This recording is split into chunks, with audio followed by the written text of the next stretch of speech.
Pour connaître les structures du sous-sol ou pour rechercher des substances comme le pétrole, une technique existe, la sismique, qui réalise une échographie du sous-sol. Un choc à la surface du sol provoque des ondes sonores qui se réfractent et se réfléchissent dans le sous-sol. En passant d'une couche à une autre, leur propagation se trouve modifiée. Le géophysicien, à l'aide d'une série de micros appelés géophones, écoute et enregistre l'écho des ondes depuis la surface.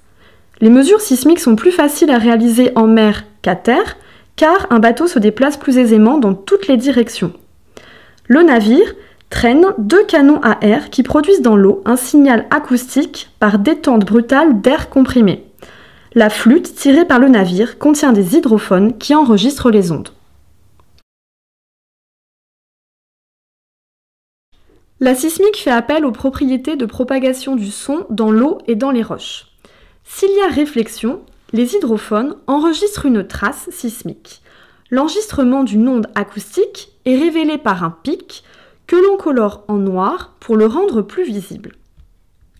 La mise côte à côte des traces sismiques permet de visualiser des réflecteurs sous-marins qui révèlent des discontinuités, c'est-à-dire un changement de couche ou strate géologique qui peuvent être de nature différente.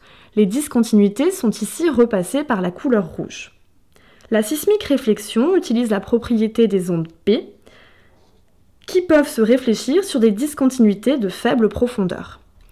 Voici ici un type de profil sismique que l'on peut obtenir, mais on peut voir également que selon l'endroit où on se trouve, les profils vont être différents. Il s'agit d'une véritable échographie du sous-sol.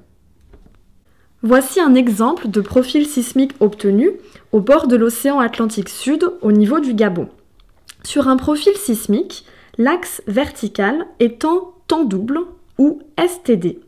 On mesure en effet le temps d'aller et de retour des ondes P, c'est-à-dire la durée entre le moment de leur émission en surface et le moment de leur enregistrement après leur réflexion sur une discontinuité. Dans l'eau de mer, la vitesse de propagation des ondes sismiques est de l'ordre de 1,4 km par seconde, tandis que dans les sédiments, elle est de 3 km par seconde. À partir du profil sismique, de la détermination des vitesses de propagation des ondes entre les réflecteurs et les données tirées des forages, il est possible d'interpréter un profil par une coupe géologique. Sur cette coupe est visible un gisement de pétrole appelé champ de Malongo. Mais à quelle profondeur est situé ce gisement? L'étude du profil sismique, obtenue ici en sismique marine, nous révèle une partie blanche correspondant à l'épaisseur de l'eau et une partie sombre correspondant à l'épaisseur des sédiments. Si nous observons l'axe vertical, l'épaisseur d'eau au-dessus du champ est de 1 seconde temps double et l'épaisseur des sédiments au-dessus du champ est de 1,5 seconde temps double. Si nous voulons déterminer la profondeur du champ, elle correspond alors à l'épaisseur de l'eau située au-dessus du champ, qui est traversée 2 fois, attention, par les ondes, plus l'épaisseur des sédiments situés au-dessus du champ.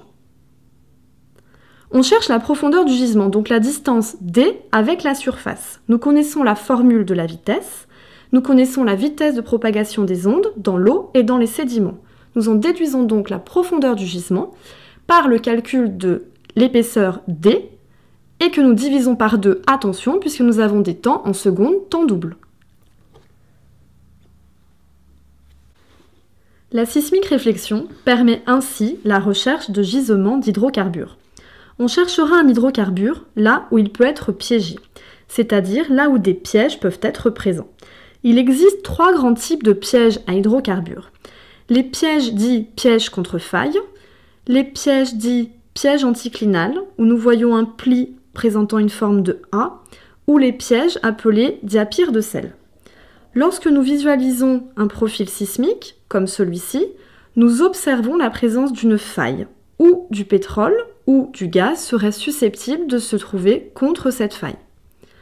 Sur ce type de profil, nous observons ce qui semble être un pli anticlinal, donc l'hydrocarbure peut se situer en haut de ce pli et serait surmonté par une roche imperméable. Et sur ce type de profil sismique, enfin, nous observons une sorte de pli, mais des réflecteurs sismiques qui se présentent comme une remontée de couches inférieures qui traversent des couches supérieures. Il s'agit d'un diapire, donc d'une remontée, autour de laquelle des hydrocarbures peuvent être présents. La sismique réflexion est donc un outil précieux d'analyse du sous-sol et de recherche d'hydrocarbures.